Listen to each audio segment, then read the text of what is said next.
This was not the first time that I'd watched this video. I think we'd watched it in another class as well. And I still feel the same way about it. And I thought it was really interesting on his perspective of that maybe people are becoming obese because of their insulin resistance, not because of not the insulin resistance coming in turn of being overweight.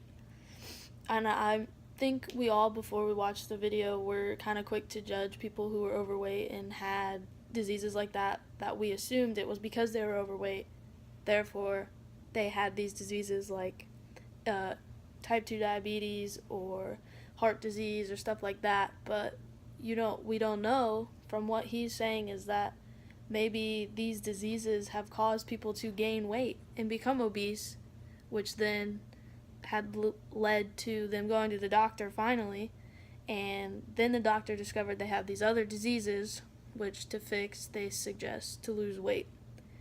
I thought that it was a really good idea and that he's putting more research into it. I thought it's great because I can really see where he's coming from, that you might not know you have it until all of a sudden you're 40, 50 pounds heavier than you were when you're eating healthy and exercising.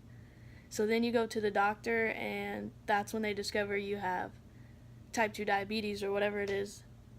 And then they tell you to lose the weight. But, this guy was, like he said, he was healthy and worked out and was doing everything right. So how could that have caused him to have an insulin resistance?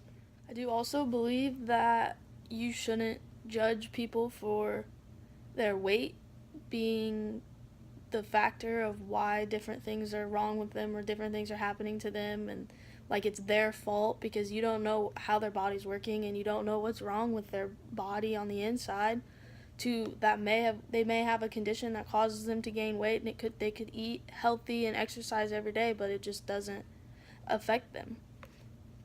In the video, he says that insulin resistance may be caused by an increased intake of refined grains, sugars, and starches, which completely makes sense as to why a lot of people are having type 2 diabetes, because in the world, in America today, that's like the main part of our diet is all of the refined grains and sugar and starch. And everybody eats most people eat white bread and all that kind of stuff.